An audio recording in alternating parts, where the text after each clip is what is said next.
Texte du bouddhisme ancien traduit directement du pali. Version audio d'accessibilité. Le récit du prince Abheya. Abheya Rajakumara Suttam numéro 58. Ainsi ai-je entendu. En ce temps-là le Seigneur séjournait, près de Rajagaha, au repas des écureuils dans le bois de bambou.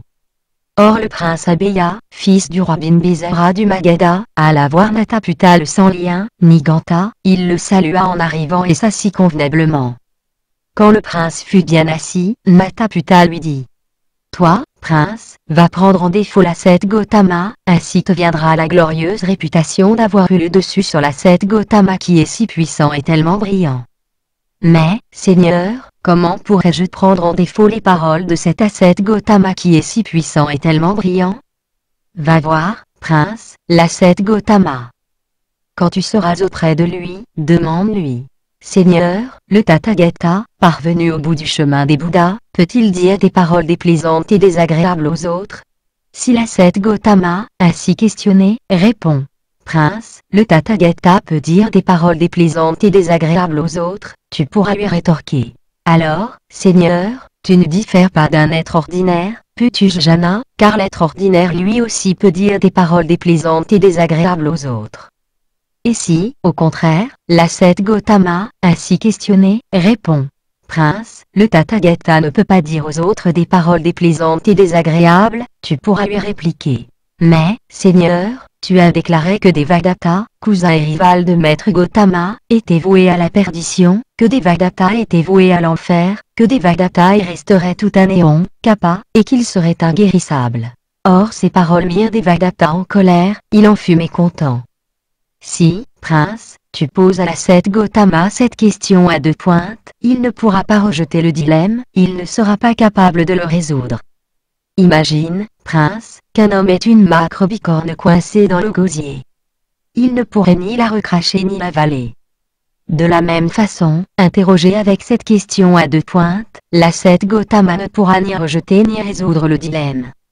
Bien, Seigneur. Le prince Abheya acquiesça, se leva de son siège, salua Nataputta le sans lien, en fit le tour en le gardant à sa droite, Padakya, en signe de respect, et se rendit auprès du Seigneur. Il salua le Seigneur en arrivant et s'assit convenablement. Une fois bien assis, le prince Abheya regarda le soleil et pensa : Ce n'est pas le moment d'engager un débat, mais je le ferai demain dans ma propre demeure. Il dit au Seigneur : Que le Seigneur accepte un repas chez moi demain avec 3 autres. Le prince n'invite pas le Seigneur seul pour ne pas être taxé d'avarice, ni avec plus de participants car il craint d'éventuels débordements ou disputes. Il limite donc à 3 le nombre des accompagnateurs. Le Seigneur accepta en gardant le silence. Le prince Abheya comprit l'acceptation. Il se leva de son siège, salua le Seigneur, en fit le tour en le gardant à sa droite et partit. En fin de nuit, au petit matin, le Seigneur se vêtit, prit son bol et sa robe, se rendit à la demeure du prince Abheya et s'y assit sur le siège préparé. Le prince Abheya servit le Seigneur de sa propre main, il lui offrit jusqu'à satiété d'excellente nourriture et boissons. Puis, quand le Seigneur eut fini de manger et qu'il eut retiré sa main du bol, le prince prit un siège bas et s'assit convenablement. Une fois bien assis, il demanda au Seigneur : Seigneur, le Tathagata peut-il dire aux autres des paroles déplaisantes et désagréables ? Prince, il n'y a pas ici de réponse par oui ou par non. À ce stade, Seigneur, les sans-liens sont défaits. Pourquoi dis-tu, prince, que les sans-liens sont vaincus sur ce point ? Seigneur, je suis allé voir Nataputta le sans-lien, je l'ai salué en arrivant. Le prince relate mot pour mot son entrevue avec Nataputta. À ce moment, le prince Abheya tenait un petit bébé innocent couché sur ses genoux. Le Seigneur lui demanda : Que penses-tu de ceci, prince ? Si par ta négligence ou par celle de la nourrice, ce bébé mettait dans sa bouche un morceau de bois ou un caillou, que ferais-tu ? Je le retirerais, Seigneur. Et si je ne réussissais pas à le retirer du premier coup, je tiendrais la tête du bébé de la main gauche et de la droite, avec l'index recourbé, je retirerai l'objet, même s'il doit pour cela y avoir du sang. Pourquoi donc ? Parce que j'ai de la compassion pour ce bébé. De la même façon, prince, quand le Tathagata sait qu'une parole n'est pas vraie, pas exacte, pas profitable, pas plaisante ni agréable aux autres, le Tathagata ne la dit pas. Quand le Tathagata sait qu'une parole est vraie, exacte mais qu'elle n'est pas profitable, pas plaisante ni agréable aux autres, le Tathagata ne la dit pas. Quand le Tathagata sait qu'une parole est vraie, exacte et profitable, mais qu'elle n'est pas plaisante ni agréable aux autres, le Tathagata connaît le bon moment pour la dire. Quand le Tathagata sait qu'une parole est fausse, inexacte et non profitable, mais qu'elle est plaisante et agréable aux autres, le Tathagata ne la dit pas. Quand le Tathagata sait qu'une parole est vraie, exacte mais pas profitable, et qu'elle est plaisante et agréable aux autres, le Tathagata ne la dit pas.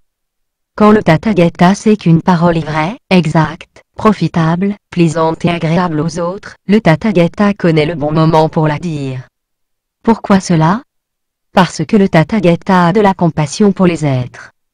Il y a, Seigneur, des nobles savants, Péta, des brahmanes savants, des maîtres de maison savants ou des ascètes, Samaha, savants qui préparent une question, approchent le Seigneur et la lui posent. Le Seigneur y a-t-il réfléchi auparavant en détail? Ceux qui m'approcheront m'interrogeront ainsi et je répondrai comme cela à leurs questions? Ou bien la réponse vient-elle spontanément au Tathagata? Sur ce point, prince, je vais te poser une question et tu pourras répondre ce que tu veux? Que penses-tu de ceci, prince? Es-tu expert en charognnerie? Oui, Seigneur, je connais bien les éléments qui composent les chars. Que penses-tu de ceci, prince? Si l'on venait te demander quel nom a telle pièce de char, devrais-tu réfléchir auparavant?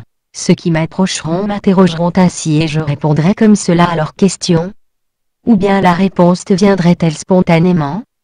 Comme je suis un homme de char, Seigneur, que j'en suis familier et expert, toutes les parties des chars me sont bien connues, et leur nom apparaît naturellement. De la même façon, prince, des nobles savants, des brahmanes savants, des maîtres de maison savants ou des ascètes savants préparent une question, approchent le Tathagata et la lui posent.